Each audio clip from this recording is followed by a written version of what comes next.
हाँ जी। तो आपके पास chapter number 4, that is globalization and the Indian economy. So globalization बहुत बार आपने सुना होगा ये टर्म के बारे में। कोई मुझे बता सकता है कि ग्लोबलाइजेशन बेसिकली क्या होती है? कोई भी, किसी को पता हो?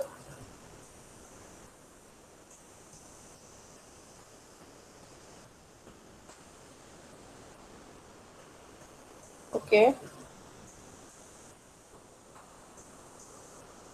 हाँ जी, किसी को कोई आइडिया नहीं है अभी तक? गौरी ने बोला है ट्रेड। ओके, चलिए। ग्लोबलाइजेशन का बेसिकली मतलब पढ़ते हैं हम, धीरे धीरे करते हैं। पहले थोड़ी सी इंट्रोडक्शन पढ़ेंगे, देन आगे करते हैं। आपको समझ में आ जाएगा। Then again I will ask you कि ग्लोबलाइजेशन क्या होती है। So, as consumers in today's world, some of us have a wide choice of goods and services before us. The latest models of digital cameras, mobile phones, and televisions made by the leading manufacturers of the world are within our reach.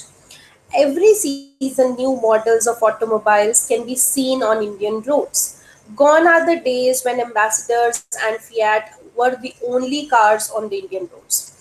Today, Indians are buying cars produced by nearly all the top companies in the world.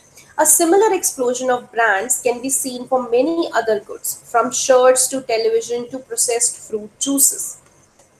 अभी तक हमने पढ़ा कि जैसे हम आज की world में देख रहे हैं कि कंज्यूमर्स यानी कि हम लोग ही हैं कंज्यूमर्स। कंज्यूमर्स के पास बहुत ही वाइड वैरायटी होती है, बहुत ही चॉइस होती है गुड्स एंड सर्विसेज की। हम कहीं से कुछ भी आज की डेट में खरीद सकते हैं। हमारे पास लेटेस्ट मॉडल्स हैं कैमरास के, फोन्स के, टेलीविजन्स के।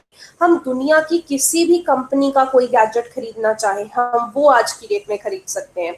हम किसी भी कंपनी की गाड़ी खरीदना चाहते, अगर गाड़ी की बात करें, आप अपने पेरेंट्स से पूछ सकते हैं। गाड़ी की बात करें तो पहले सिर्फ दो ही गाड़ी ज्यादा फेमस होती थी, एक एम्बेसडर और एक फिएट। बट आज की डेट में ऐसे नहीं है। आज की डेट में आप कहीं से भी किसी भी कंपनी की गाड़ी, चाहे वो इंडिया में बन रही है चाहे वो किसी और कंट्री में बन रही है, बट आप उसको इंडिया में लेके आ सकते हो। हम बेसिकली क्या देख रहे हैं इस पैराग्राफ में कि वो कहना चाहते हैं कि आज की डेट में आप कुछ भी खरीदना चाहो तो वो खरीदना इम्पॉसिबल नहीं है। आप कहीं से कुछ भी ले सकते हो, किसी भी कंपनी का ले सकते हो, किसी भी कंट्री से मंगवा सकते हो, ठीक है। Such a wide range choice in a markets is relatively recent phenomena. इतनी wide range market में आना ये पहले तो नहीं था, आज की डेट में हुआ। You wouldn't have found such a wide variety of goods in Indian markets even 2 decades back. 2 decades यानी कि अगर आप 20 years पहले भी देखते तो हमारी इंडियन मार्केट में इतनी वाइड वैरायटी नहीं थी। फॉर एग्जाम्पल आप रिलेट कर सकते हो, जैसे आपके कोई रिलेटिव्स हैं जो कहीं कनाडा में रहते हैं, ऑस्ट्रेलिया में रहते हैं, न्यूजीलैंड कहीं पे भी रहते हैं। जब अगर वो इंडिया आते हैं तो वो कुछ ना कुछ वहां से लेके आते हैं और आपको बहुत ही एक्साइटमेंट होती है कि ये कनाडा की चीज है, या फिर ये कैंडी कनाडा में मिलती है, या कोई चॉकलेट है जो न्यूजीलैंड से आई है। आपको बहुत ही, ठीक है। बट आज की डेट में अगर आप चाहें वो कैंडी लेना या फिर वो चॉकलेट लेना तो आप वो इंडिया में भी ले सकते हैं। आप इंडिया में भी इंपोर्ट करवा सकते हैं क्योंकि ऑनलाइन सब कुछ मिलता है आज की डेट में। आज की डेट में वो क्रेज नहीं है कि ये सब चीज कनाडा में ही मिलेगी। आप यहाँ पे लेना चाहते हैं, आप इंपोर्ट करवा लीजिए, ठीक है। तो ये सब पहले नहीं होता था, ये 20 साल पहले तक कुछ ऐसा नहीं था। In a matter of years our markets have transform, मतलब कुछ सालों की ही बात है कि हमारी पूरी मार्केट्स ही बदल गई। आप कुछ भी चाहो तो खरीद सकते हो। How do we understand these rapid transformations? What are the factors that are bringing about these changes? And how are these changes affecting the lives of people? We should dwell on these questions in the chapter. अब हम ये rapid जो इतनी transformation हुई है, इतनी जल्दी जल्दी ये जो मार्केट में इतने चेंजेस आ रहे हैं, ये कैसे आए चेंजेस, और इन चेंजेस की वजह से लोगों पे क्या असर पड़ा है, ये सारे क्वेश्चंस का हमें आंसर चाहिए। तो बेसिकली ग्लोबलाइजेशन इसी पे बेस्ड है। ये फटाफट से इतनी मार्केट में चेंजेस क्यों आए, आपको सब कुछ कैसे यहाँ पे मिल जाता है, अब कोई भी चीज आपकी रीच से बाहर नहीं रही है, ये सब चीजें आपको ग्लोबलाइजेशन के अंडर पढ़ने को मिलेंगी। ठीक है, प्रोडक्शन अक्रॉस कंट्रीज। अब सबसे पहला टॉपिक है कि कंट्रीज में जो प्रोडक्शन है वो कैसे चल रही है, क्या हो रहा है। Until the of the 20th century, production was largely organized within the countries. अगर हम 20th century के मिड तक की बात करें, ज्यादातर जो प्रोडक्शन है वो कंट्रीज के अंदर ही होती। ठीक है, what crossed the boundaries of these countries were raw material, food stuff and finished products. मतलब बनता कंट्री के अंदर, बट जो बाउंड्री से क्रॉस होता था, मतलब अगर उस प्रोडक्ट को बनाने के लिए कोई रॉ मटेरियल चाहिए, कोई फूड स्टफ चाहिए, कुछ भी चाहिए, तो वो इंडिया में मंगवाया जा सकता था, बट बनता वो कंट्री के अंदर ही था। इंडिया नहीं, किसी भी कंट्री के अंदर। Colonies such as India exported raw materials and foodstuffs and imported finished goods. बहुत सारे देश जैसे कि इंडिया, वो क्या करते थे, रॉ मटेरियल बाहर एक्सपोर्ट कर देते थे और बाहर से फूड इंडिया में मंगवा लेते थे जब ब्रिटिशर्स हमारे पे रूल कर रहे थे। Trade was the main channel connecting distance countries. अब दूर दूर की कंट्रीज को कनेक्ट करने वाली चीज क्या थी, ट्रेड, कारोबार। जो ये इंपोर्ट होता है, एक्सपोर्ट होता है, हम इन्हीं से दूसरे देशों से जुड़े रहते थे। This was before large companies called multinational companies, जिसको हम एमएनसीज बोलते हैं, इमर्ज ऑन द सीन। ये जो सीन है पूरा, ये कब चल रहा था, जब तक मल्टीनेशनल कंपनीज नहीं आई थी, एमएनसीज नहीं आई थी। तब सिर्फ एक ही तरीका होता था कि हम दूसरे कंट्री में एक्सपोर्ट या इंपोर्ट करवा लें तो ही हम दूसरे देशों से कनेक्टेड रह सकते हैं। A MNC is a company that owns or controls production in more than one nation. अभी हमने MNC के बारे में पढ़ा, मल्टीनेशनल कॉर्पोरेशन। तो ये क्या होती है, जिसकी प्रोडक्शन एक या एक से ज्यादा देश में होती है, उस कंपनी को MNC बोलते हैं। ठीक है, जैसे आप कोई देख सकते हो, अगर सैमसंग है, सैमसंग इंडिया में भी है, सैमसंग जापान में भी है, सैमसंग ऑस्ट्रेलिया में भी है, हर जगह इसके प्रोडक्ट्स बन रहे हैं, हर एक कंट्री में इसके प्रोडक्ट्स बन रहे हैं। तो वो क्या हुई, एक एमएनसी। ठीक है, ऐसी कंपनी जो ओन करती है या कंट्रोल करती है production in more than one nation, that is an MNC. MNC set up offices and factories for the production regions where they can get cheap labor and other resources. अब कोई भी company है, वो जब भी अपना ऑफिस या अपनी कोई फैक्ट्री सेटअप करेगी किसी देश में या किसी भी रीजन में, वो क्या सोच के सेटअप करेगी कि क्या उस रीजन में मुझे सस्ती लेबर मिल रही है, मतलब कम पैसों में मेरे लिए काम करने वाले लोग मिल रहे हैं और रिसोर्सेज मिल रहे हैं जो मुझे चाहिए अपनी प्रोडक्शन कैरी करने के लिए। तो अगर उसको वो जगह फेवरेबल लगेगी तो वहां पे अपनी जो प्रोडक्शन है वो सेटअप करेगी। This is done so that the cost of production is low and MNCs can earn greater profit. अब ये सब कंपनीज क्यों सोचती हैं, ताकि जो उनका प्रोडक्शन की कॉस्ट है वो उनको कम पड़े। देखो, प्रोडक्शन की कॉस्ट में क्या आता है, आपको अगर रॉ मटेरियल्स चीप मिल जाए या आपको लेबर चीप मिल जाए, आपको इलेक्ट्रिसिटी चीप मिल जाए, ये सब चीज की कॉस्ट जो है उनको कम कर देती है, राइट। सो यही चीज एक एमएनसी सोचती है कि प्रोडक्शन की कॉस्ट को वो कम कर दे, ताकि जो एमएनसीज है वो ज्यादा प्रॉफिट्स जो है वो अर्न कर सके। ओके, सो इसको हम एक एग्जांपल से समझते हैं, जैसे कि spreading of production by MNC. A large MNC producing industrial equipment design its production in research centers in the United States and then has the components manufactured in China. These are then shipped to Mexico and Eastern Europe, where the products are assembled and the finished products are sold all over the world. Meanwhile, the company's customer care is carried out through the call centers located in India. अब एक MNC की example मान लो, कोई भी ये MNC है जिसकी production बहुत सारे देशों में होती है। ठीक है, हम यहाँ पे देखते हैं कि वो जो एमएनसी है, वो जो भी उसने प्रोडक्ट बनाना है, उसका जो रिसर्च सेंटर है वो उसने यूनाइटेड स्टेट्स में खोला कि वो प्रोडक्ट कैसे बनेगा, क्या क्या चाहिए, जो भी रिसर्च जाती है प्रोडक्ट बनाने में, वो सब यूनाइटेड स्टेट्स यूएस में हुआ। फिर जब रिसर्च हो गई तो उसके सारे कंपोनेंट्स बनने के लिए उस चीज के सारे पार्ट्स बने। जब वो पार्ट्स बन गए, उन पार्ट्स को पैक किया गया, फिर कहाँ शिप किया, मैक्सिको एंड ईस्टर्न यूरोप में। इन जगहों में उनको भेजा गया जहां पे उन सारे पार्ट्स को इकट्ठा करके असेंबल कर दिया और फिनिश्ड प्रोडक्ट्स बना दिए। फिर वो फिनिश्ड प्रोडक्ट्स पूरे के पूरे दुनिया में बेचे गए।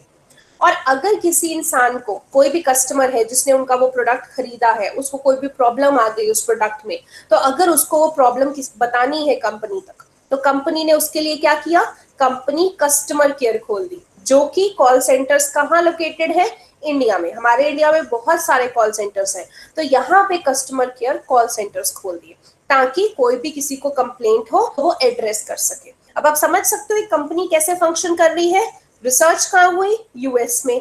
पार्ट्स कहाँ पे बने, चाइना में। पार्ट्स को इकट्ठा असेंबल कहाँ पे किया गया, मेक्सिको एंड ईस्टर्न यूरोप में। और सारे फिनिश प्रोडक्ट्स पूरे दुनिया में उसको बेच दिया गया। और अगर किसी को कोई प्रॉब्लम आती है तो इंडिया में उसके कॉल सेंटर्स खोल दिए गए कस्टमर केयर के नाम। ठीक है, this is a call centre. नीचे जो आपको पिक्चर दे रखी है आप देख सकते हो, ये टिपिकल कॉल सेंटर होता है इंडिया में। अगर आप अंदर से देखें, this is a call centre in Bengaluru equipped with telecom facilities and access to the internet to provide information support to customers abroad. मतलब ये कॉल सेंटर बेंगलुरु में है, वहां पे बहुत सारे कॉल सेंटर्स होते हैं। पूरा यहाँ पे हर एक इंसान को प्रॉपर कंप्यूटर दिया गया है, प्रॉपर वाईफाई कनेक्शन दिया गया है, ताकि ये दुनिया में किसी भी कोने में ये बात कर सके। किसी को भी अगर उनके प्रोडक्ट से रिलेटेड प्रॉब्लम आती है तो उसको ये लोग एड्रेस कर सके और कंपनी तक पहुंचा सके। ओके, सो इस तरीके से एक एमएनसी, एक मल्टीनेशनल कंपनी जो है वो वर्क करती है। So in this example, the MNC is not only selling its finished products globally, but more important, the goods and services are produced globally. तो अभी हम जिस हिसाब से हमने सब कुछ पढ़ा, तो उससे हम देख सकते हैं कि एक मल्टीनेशनल कंपनी सिर्फ अपने प्रोडक्ट्स ही पूरे देश में नहीं बेचती है। Globally comes from the word globe, globe. So पूरी दुनिया में सिर्फ प्रोडक्ट्स नहीं बेचती है, बल्कि पूरी दुनिया में प्रोडक्ट्स एंड सर्विसेज बनाती भी है। As a result, production is organized in increasingly complex ways. इसी की वजह से जो प्रोडक्शन है वो बहुत कॉम्प्लेक्स तरीके से होती है। जैसे हमने अभी समझा कि प्रोडक्शन कैसे हुई, the production process is divided into small parts and spread across the globe. इसीलिए क्योंकि पूरी दुनिया में चीजें बन रही हैं उसी कंपनी की, तो जो प्रोडक्शन प्रोसेस है उसको छोटे छोटे पार्ट्स में डिवाइड कर दिया गया और पूरे के पूरे दुनिया में उसको स्प्रेड कर दिया गया। जैसे हमने ऊपर एग्जांपल में पढ़ा था, चाइना में प्रोडक्ट्स क्या हुए थे, मैन्युफैक्चर हुए थे। China provides the advantage of being a cheap manufacturing location. China में पार्ट्स क्यों बनते हैं, क्योंकि चाइना में लेबर बहुत ही चीप मिलती है और चीप लेबर की वजह से वहां पे पार्ट्स बनाने की कॉस्ट कंपनी को बहुत ही कम पड़ती है, इसीलिए चाइना में ज्यादातर चीजें प्रोड्यूस होती हैं। Mexico and Eastern Europe are useful for their closeness to the markets in USA and Europe. अब आपने देखा था कि मेक्सिको एंड ईस्टर्न यूरोप में सारे के सारे पार्ट्स को फिनिश करके फिर वो पूरी दुनिया में बेचते हैं। तो वहां क्यों भेजा जाता है, because Mexico and eastern Europe basically US and Europe के पास आता है, क्योंकि वो उनके पास है और वहां पे कस्टमर्स बहुत ज्यादा है, इसीलिए मेक्सिको एंड ईस्टर्न यूरोप में फिनिश्ड गुड भेजे जाते हैं और वहां से फिर पूरे वर्ल्ड में भेजे जाते हैं। India has highly skilled engineers who can understand the technical aspects of production. It has also educated English speaking youth who can provide customer care services. अब यहाँ पे देखिए, इंडिया में हमने पढ़ा कि इंडिया में हमारे पास कंप्यूटर्स होते हैं। पहली बात तो इंडिया में हमारे पास हाईली स्किल्ड इंजीनियर्स हैं। हमें इस चीज पे प्राउड फील होना चाहिए कि हमारे पास इतने पढ़े लिखे इंजीनियर्स हैं जो कि प्रोडक्शन के टेक्निकल एस्पेक्ट भी समझ सकते हैं।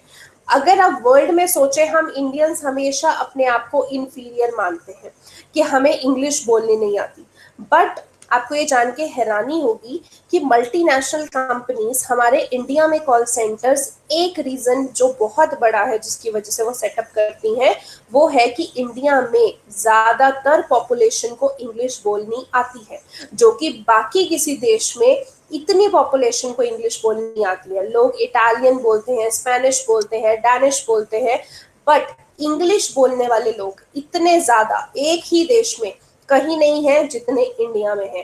सो ये बहुत बड़ा रीजन है कि इंडिया में हमारे कॉल सेंटर सेटअप होते हैं, क्योंकि ऑल ओवर एक ही लैंग्वेज पूरी दुनिया को समझ में आती है, जो कि इंग्लिश है। किसी भी जगह चले जाओ, इंग्लिश लैंग्वेज यूनिवर्सल लैंग्वेज है। तो अगर आपको उनकी भाषा नहीं आती तो आप इंग्लिश में तो बात कर ही सकते हो, इंग्लिश हर किसी को आनी चाहिए, ठीक है। तो क्योंकि इंग्लिश लैंग्वेज यूनिवर्सल लैंग्वेज है, तो जो कंपनीज होती हैं वो यहाँ पे आके अपना कॉल सेंटर सेटअप करती हैं, क्योंकि यहाँ पे हमारे एजुकेटेड यूथ बहुत है, पढ़ा लिखा जो हमारे पास यूथ है वो बहुत है, जो कि इंग्लिश बोलना जानता है और वो कम पैसों में भी काम कर लेगा, बिकॉज यहाँ पे अनएम्प्लॉयमेंट बहुत है। This is a sad case and all this probably can mean 50 to 60% cost saving for the MNC. मतलब अगर यहाँ पे उनको कम पैसों में एक पढ़ा लिखा यूथ मिल रहा है जो इंग्लिश में उनके लिए सारी कंप्लेंट्स को डील कर सकता है, उनको रिजॉल्व कर सकता है, तो कंपनी को और क्या चाहिए। कंपनी की तो 50-60% कॉस्ट जो है वो बच रही है यहाँ पे, इसीलिए कॉल सेंटर ज्यादा इंडिया में होते हैं। The advantage of spreading out production across the borders to the multinationals can be truly immense। अब जो ये एडवांटेज है ना कि दूर दूर तक हम बॉर्डर्स को भी पार करके अपनी कंपनी सेटअप कर रहे हैं, ये एडवांटेज बहुत बड़ी है, क्योंकि सिर्फ ये अपनी बॉर्डर पार करके कंपनी सेटअप करने से एमएनसीज का प्रॉफिट ह्यूज इंक्रीज हो जाता है। ओके, नेक्स्ट, अभी तक एमएनसी के बारे में पढ़ा। सो अभी तक एमएनसीज के रिलेटेड किसी को कोई डाउट है तो मुझसे पूछ सकते हैं।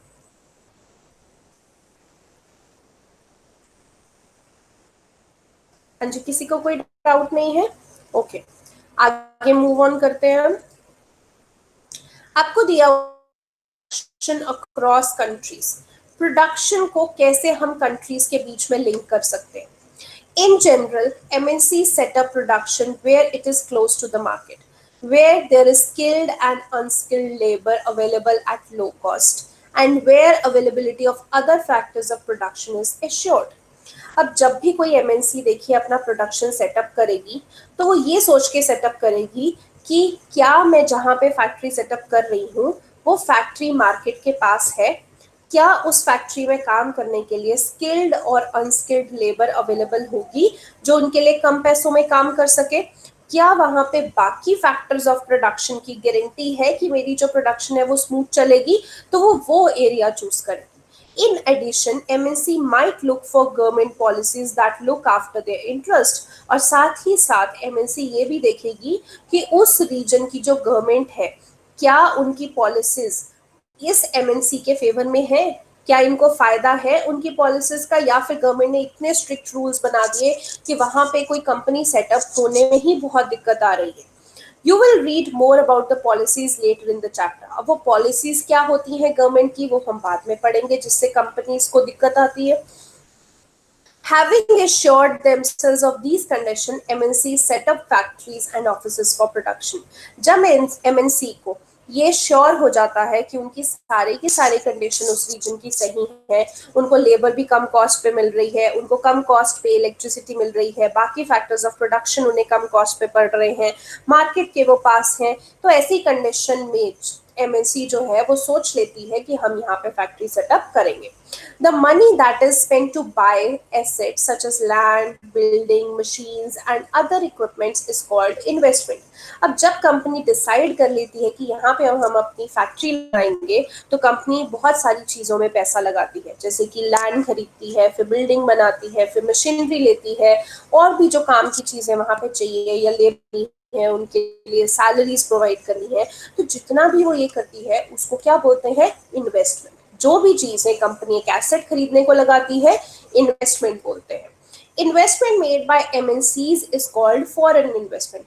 अब देखिए आप कहीं पे पैसा लगा रहे हैं, आपने कोई लैंड खरीद लिया, आपने कोई घर खरीद लिया, आपके लिए वो इन्वेस्टमेंट है।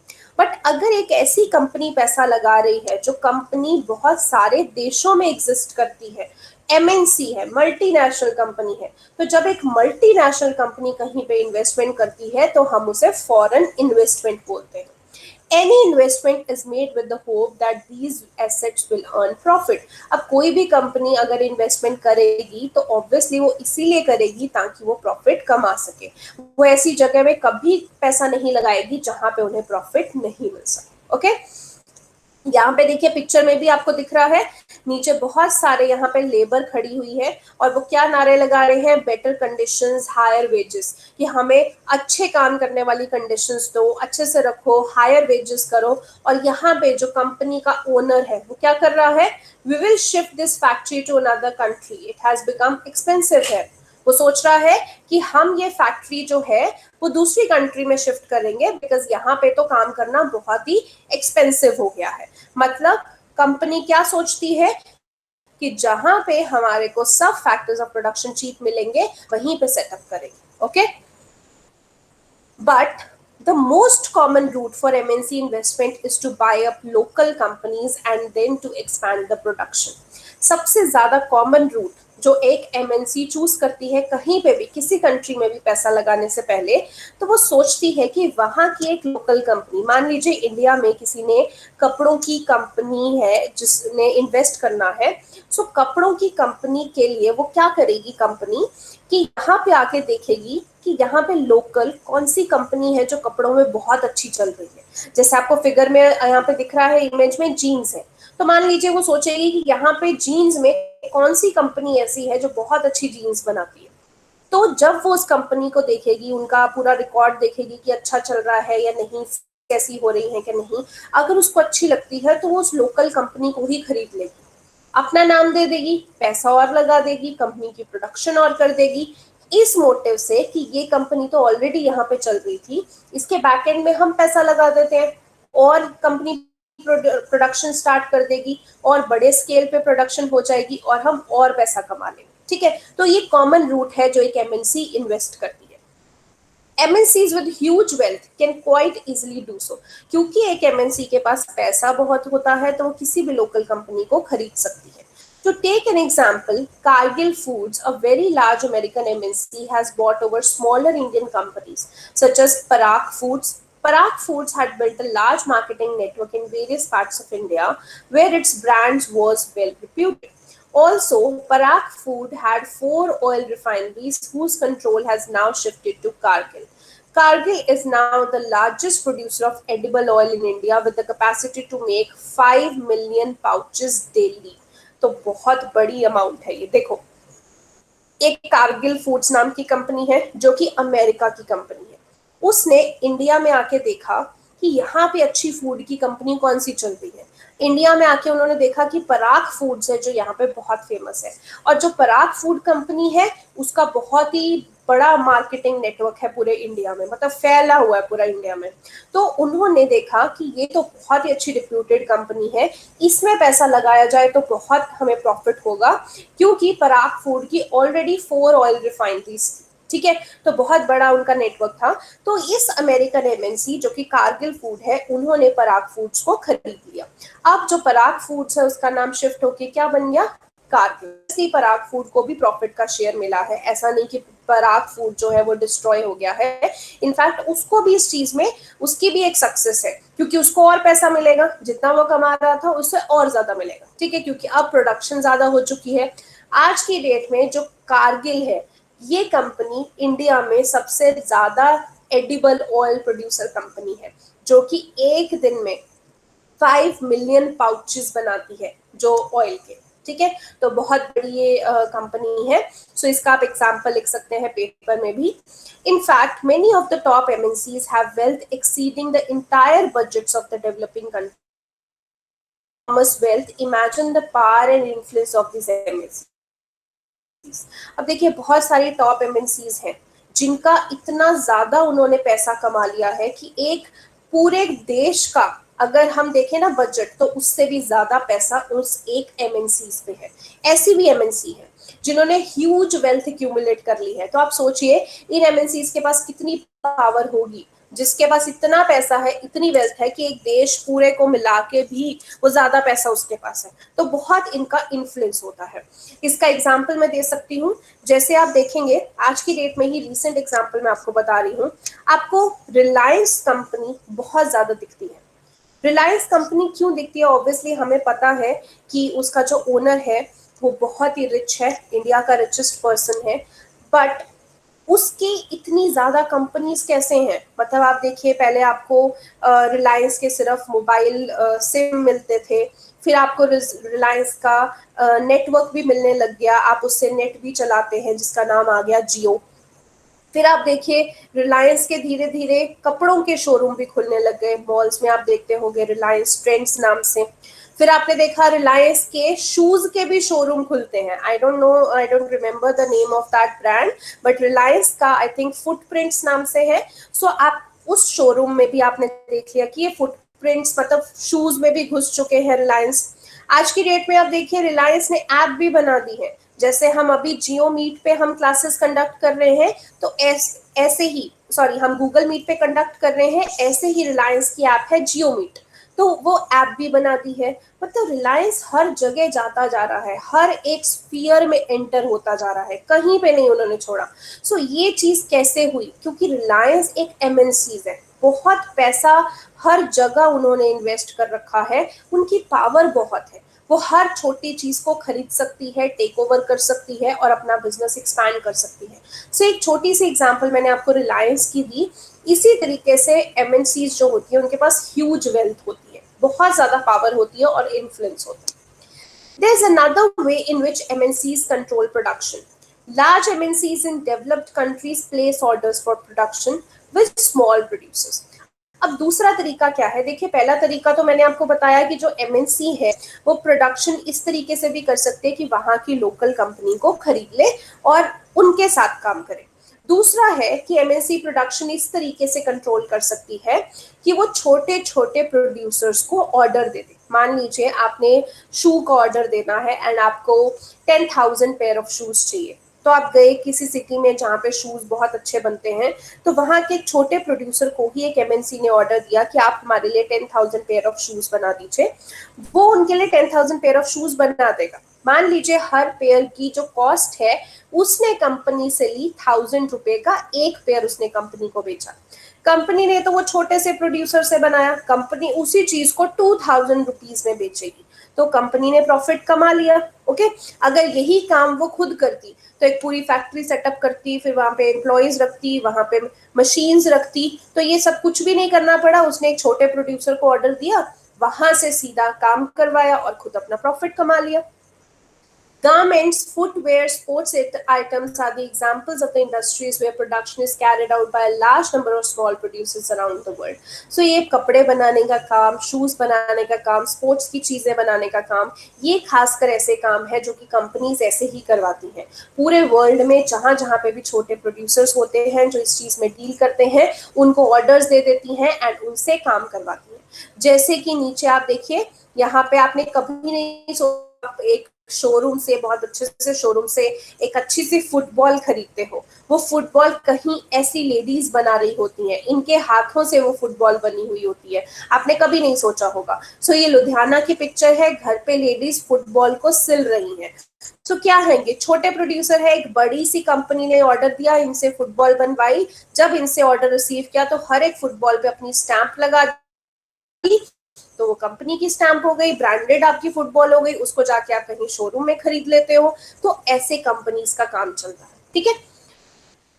यहाँ पे the products are supplied to MNCs which then sell these under their own brand names to the customers। वही कि जो प्रोडक्ट्स हैं जो भी बनते हैं, जैसे फुटबॉल बनी, एमएनसी ने खरीदी, वो ये फुटबॉल जो है वो आगे सेल कर देंगे अपने ब्रांड नेम लगा के।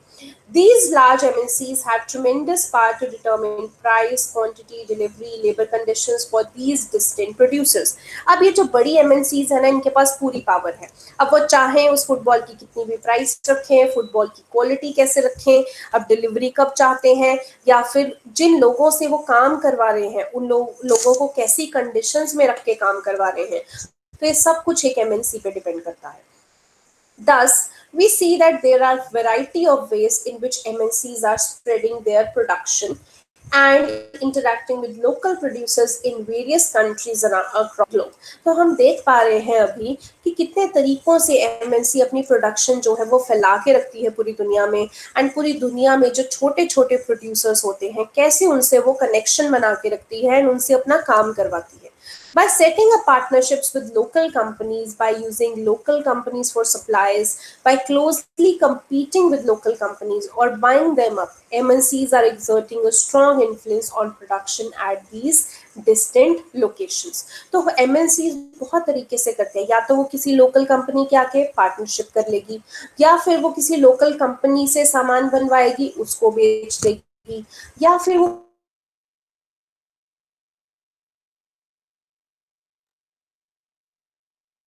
as a result, production in these widely dispersed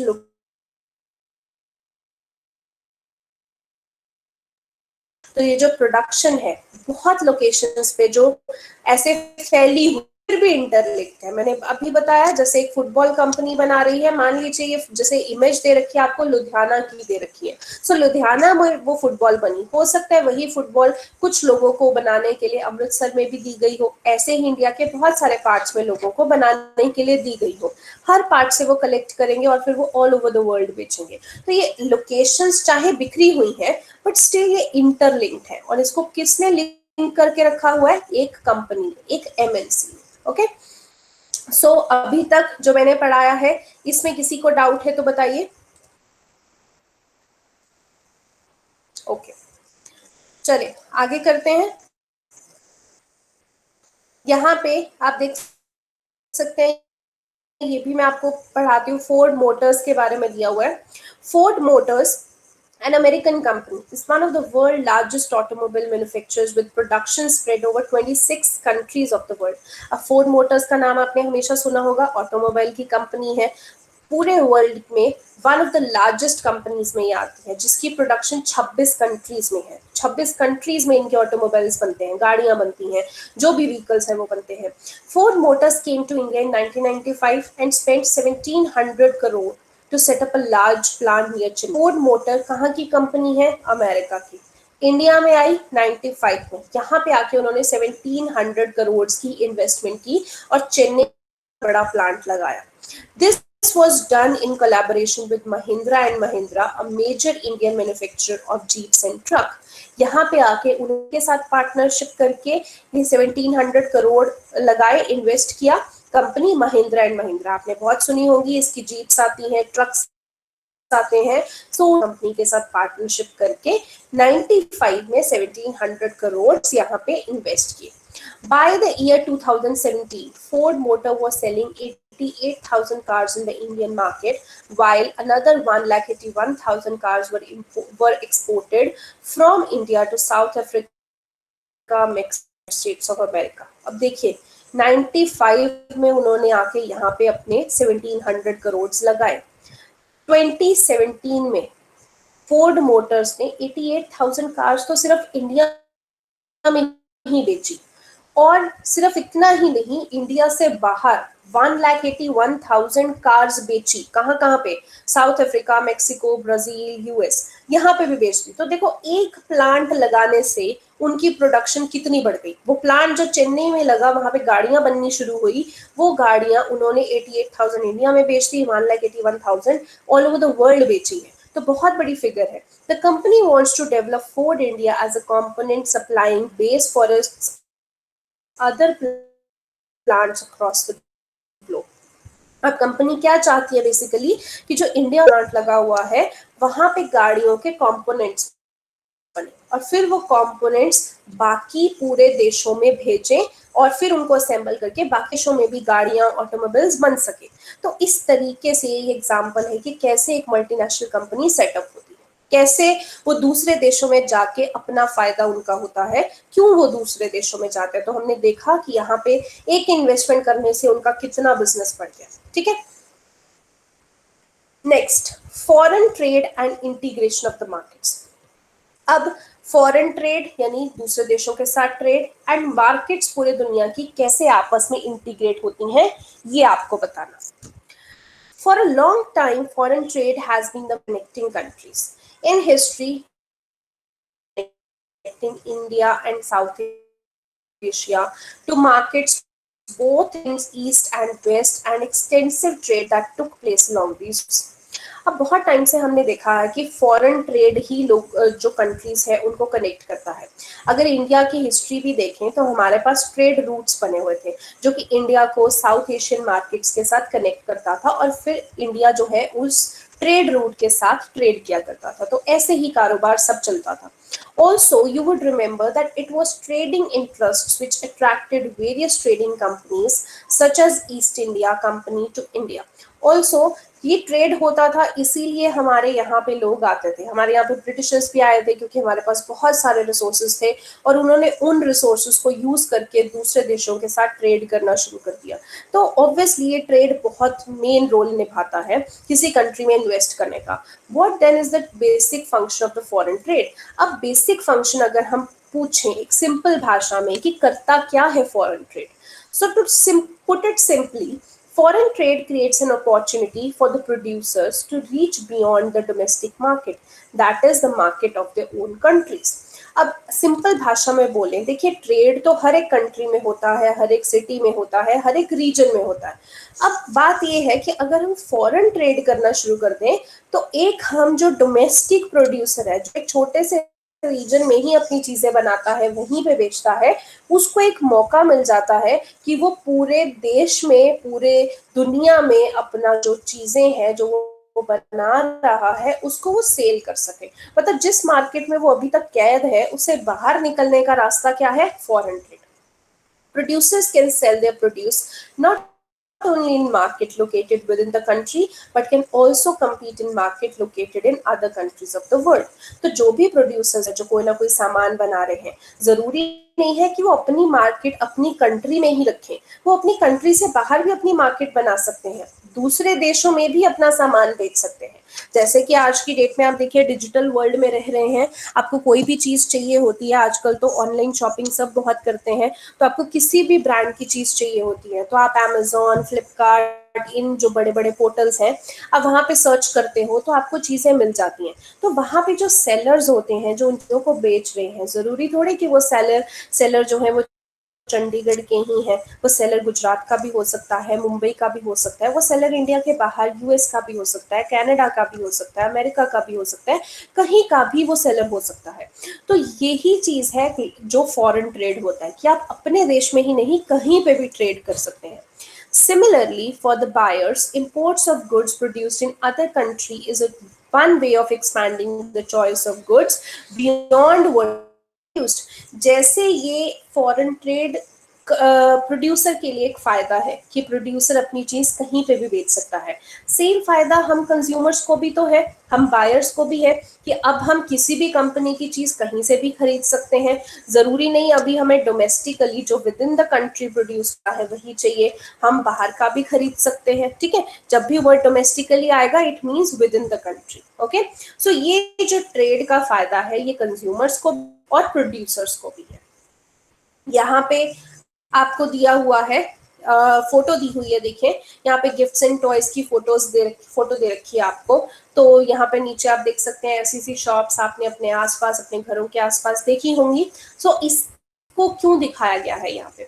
let us see the effect of foreign trade through the example of Chinese toys in the Indian markets. अब फॉरेन ट्रेड का example हम समझते हैं किससे? Chinese toys से। अब Chinese toys in India, Chinese manufacturers learn of an opportunity to export toys to India, where toys are sold at a high price. China में बनाने वाले उनको बहुत ही अच्छी अपॉर्चुनिटी मिली, उन्होंने देखा कि इंडिया में तो टॉयज जो है वो बड़े ही महंगे मिलते हैं।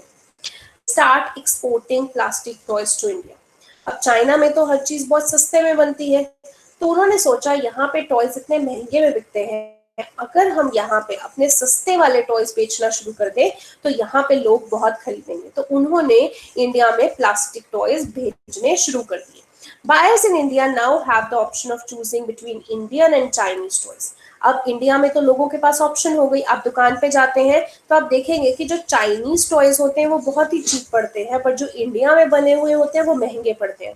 तो जब भी आप कभी दुकान वाले से अगर बार्गेन करने की कोशिश करेंगे तो वो बोलेगा सर ये चाइनीज है इसीलिए सस्ता है। तो चाइना वालों ने एक ऑप्शन दे दिया आपको कि आप सस्ते में भी खिलौने खरीद सकते हो। Because of the cheaper prices and new designs, Chinese toys become more popular in the Indian market. Cheap तो है ही है, देखो वो, प्लस चाइना के नए नए डिजाइन भी हैं जो इंडिया में नहीं मिलते, तो चाइनीज टॉयज जो है वो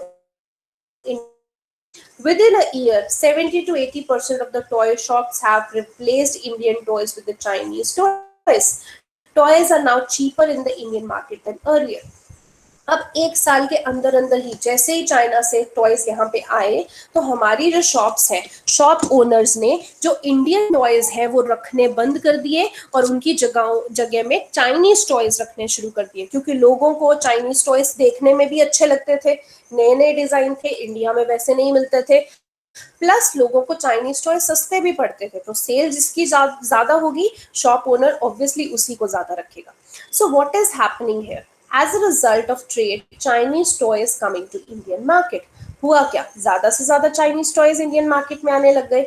in the competition between Indian and Chinese toys prove better. Competition जो इंडियन एंड चाइनीज टॉयज में था, उसमें जीता कौन? चाइनीज टॉयज ही जीते. Indian buyers have a greater choice of toys at a lower prices. For the Chinese toy makers, this provide an opportunity to expand business. The opposite is true for Indian toy makers. They face losses as their toys are selling much less. अब यहाँ पे जो भी हुआ, Chinese जो toys है India में आए, तो उनसे चाइनीज मैन्युफैक्चरर को तो फायदा हुआ, उनकी सेल ज्यादा बढ़ गई, but on the other hand Indian manufacturers को बहुत लॉस हुआ, क्योंकि उनके टॉयज अब नहीं खरीदे जाते, क्योंकि मार्केट में चाइनीज. तो इस तरीके से जो हमारा फॉरेन ट्रेड है ना, वो अफेक्ट करता है, किसी को फायदा होता है और किसी को नुकसान. In general, with the opening of trade, goods travel from one market to the another. Choice of goods in the market rises. Prices of similar good in the two markets tends to become equal. अब generally अगर हम बात करें, जब भी कोई trade होता है, तो बेसिकली जो गुड्स है वो एक जगह से दूसरी जगह जाती हैं, जो गुड्स की चॉइसेस भी बढ़ जाती है. जब मार्केट में देखिए डिफरेंट डिफरेंट कंपनी की चीजें आ जाएंगी, तो आपके पास चॉइस बहुत ज्यादा होगी कि आप किस कंपनी की खरीदना चाहें. मान लीजिए आप कपड़े खरीदने जा रहे हैं या शूज खरीदने जा रहे हैं, तो आपके पास चॉइस है, सिर्फ एक कंपनी के नहीं, आप कितनी भी कंपनी के खरीद सकते हैं. और सिमिलर गुड्स की प्राइसेस जो है वो भी इक्वल हो जाती है. देखिए ये भी बहुत बड़ा पॉइंट है. जैसे मान लीजिए आपने कोई पेन ड्राइव खरीदनी है. अब पेन ड्राइव आपने देखी कि 2-3 कंपनी की पेन ड्राइव है, और उन दोनों तीनों कंपनीज की पेन ड्राइव में थोड़ा थोड़ा ही प्राइसेस का डिफरेंस है. ऐसा भी तो हो सकता था कि एक कंपनी की पेन ड्राइव बहुत ही महंगी हो जाए. वो थोड़ा थोड़ा ही डिफरेंस क्यों होता है, या ऑलमोस्ट एक जैसी प्राइसेस ही क्यों होती हैं? कंपनी को भी पता है कि जब भी कोई कंज्यूमर खरीदने आएगा, वो प्राइस को जरूर देखेगा, और जिसकी प्राइस उसे कम लगेगी उस कंपनी की वो पेन ड्राइव खरीद लेगा. तो इसीलिए कंपनीज भी जो प्राइसेस है वो आपस में कंपनी है एक जैसी रखती है. And producers in the two countries now closely compete against each other, even though they are separated by thousands of miles. अब देखिए प्रोड्यूसर्स में भी तो आपस में कंपटीशन हो गया, चाहे एक प्रोड्यूसर चाइना का है, चाहे एक प्रोड्यूसर इंडिया का है. अभी हमने देखा टॉयज में ही कंपटीशन हो गया. चाइना और इंडिया दूर दूर है, बट फिर भी इंडिया के प्रोड्यूसर्स जो टॉय वाले हैं और चाइना के टॉय प्रोड्यूसर्स में आपस में कंपटीशन हो गया, कौन चीप दे सकता है एंड कौन अच्छा दे सकता है. तो यहाँ पे जो ट्रेड है, फॉरेन ट्रेड, वो बहुत ज्यादा कंपटीशन क्रिएट कर देता है. फॉरेन ट्रेड दस results in connecting the markets. एक तो मार्केट को कनेक्ट कर देता है पूरे देश में. अब जहां पे भी मार्केट को कनेक्ट करना चाहे, जिस भी कंपनी को यहाँ पे लाना चाहे, अब वो कर सकते हैं. और integration of the market in different countries में मार्केट्स को मिलाने का भी काम करता है. आप एक ही कंपनी के प्रोडक्ट्स कितनी ही कंट्रीज में देख सकते हैं, तो मार्केट्स कंबाइन होगी उनकी. यहाँ पे आप देख सकते हैं, साइड में आपको इमेज दे रखी है. Small traders of readymade garment facing stiff competition from both the MNC brand and imports. ठीक है, अब इसका मैं आपको एग्जांपल भी रिलायंस से ही दूंगी. देखिए आप पहले अगर मॉल में जाते थे, तो आप यूजुअली, हमारी एक धारणा होती है कि मॉल में जो कपड़े हैं वो बहुत ही एक्सपेंसिव मिलते हैं. ठीक है, बट आप आज की डेट में देखिए मॉल्स में जो कपड़े हैं वो भी बहुत उस प्राइस पे मिल जाते हैं जितने आप एक नॉर्मल लोकल मार्केट में खरीदने चाहिए, ठीक है।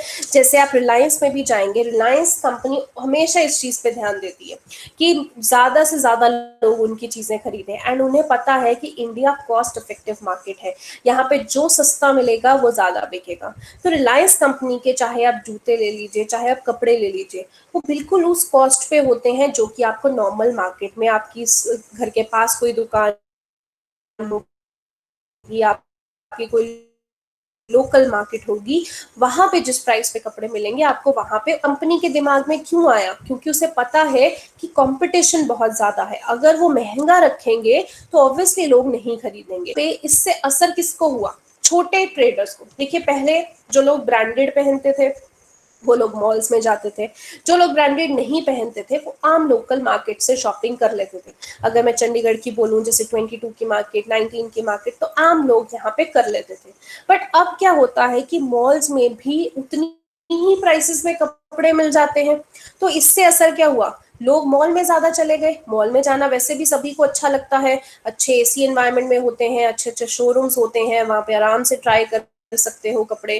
तो ऑब्वियसली लोग मॉल में जाना शुरू हो गए, क्योंकि वहां पे भी जब कपड़े उतनी ही प्राइस पे मिल रहे हैं जितनी एक लोकल मार्केट में, तो लोग लोकल मार्केट में क्यों जाए, जो कि इतनी कंजेशन भी है, वहां पे ट्रायल रूम्स नहीं है, तो क्यों जाए वहां पे जब एक आप ब्रांडेड चीज मिल सकती है उस प्राइस में। तो ये जो भी फॉरेन ट्रेड है उससे लोकल प्रोड्यूसर्स को बहुत इफेक्ट पड़ता है। सो स्मॉल प्रोड्यूसर्स जो है वो एक टफ कंपटीशन फेस करते हैं जब मार्केट में कोई एमएनसी, कोई ब्रांड आ जाए जो वहां पे उनके जैसा ही सामान जो है वो सेल करने लग जाए। ओके, सो आज का लेक्चर हमारा इतना ही है। अभी तक किसी को डाउट है तो मुझे प्लीज बताइए। हाँ जी, किसी को डाउट नहीं है? इतना अच्छा समझाया, सब समझ में आया आपको?